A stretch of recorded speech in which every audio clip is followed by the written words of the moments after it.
There's recently been a few people looking at my Blue Hill Wildlife Nursery tree video from last year, so I thought I'd do a little update here today. This is one of the chestnut seedlings. I forget what their advertised height was. I think it's like the 20th of May now here this year. And I think these were advertised between 2 and 3 foot last year. This one's up to the top of the 4-foot cage now. Just about all 4 of the. I bought the Wildlife Chestnut. I can't remember what the other one is called. So 1, 2, 3, 4 of them. They're all doing pretty good. I did notice one of the 3 turning point crabapple trees that I bought had blossoms on. Looks like it's done wrong. I don't know whether the other 2 did or not. My 2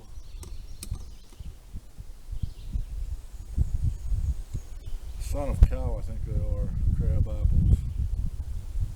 They leafed out about 3 weeks earlier than the others this year.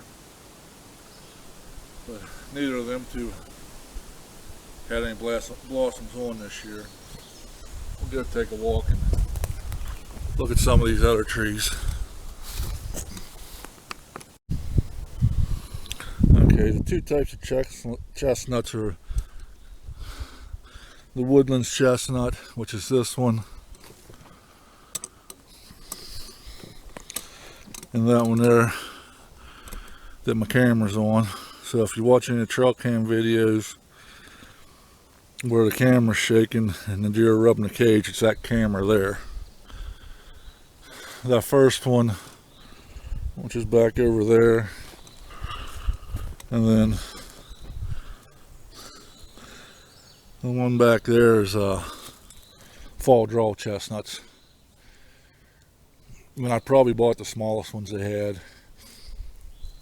because planting these types of trees, I'm in the mindset of growing or buying a bigger tree don't really get you anywhere in the end. You're better off buying a smaller tree with a smaller root system that you can get in the ground better and let its root system get bigger where in place instead of in a pot.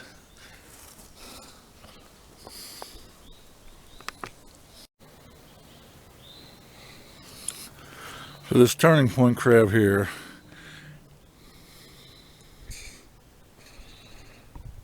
you can see there it had some blossoms on it this year, which if it does put any fruit on, I will pull it off this year.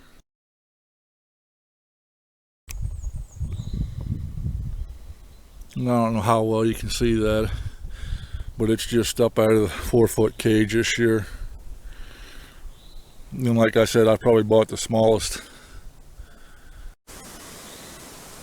And I don't know how well you're going to be able to read that or not. That's a son of cow crabapple from Blue Hills Wildlife. And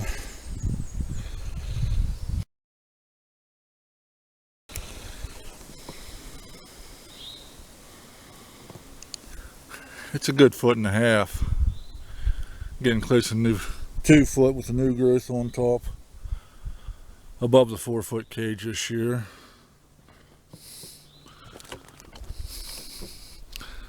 The other son of cow tree is down that way, and it's probably over 1 foot out of the top of the cage.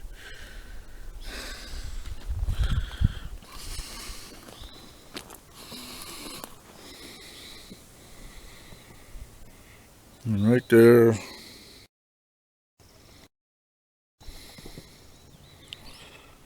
is another turning point crabapple, and it's up out of the cage probably 1.5 foot or close to it too. The other one's planted down yonder over that way, and I'm not going to walk down there tonight to show it. I'll get it here in some other video. And I don't know how well you can see, but it's a sparse amount, but it's good for, it's a lot more than what I had been growing up here of clover and rye in here growing.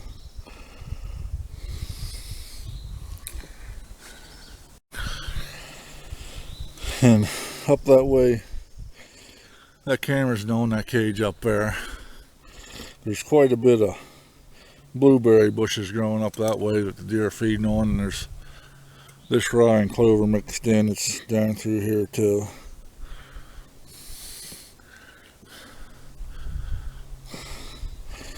Thanks for watching.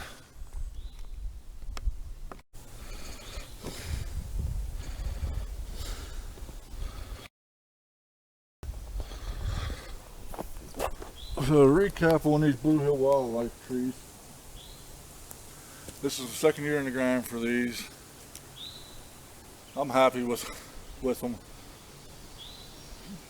so far anyhow.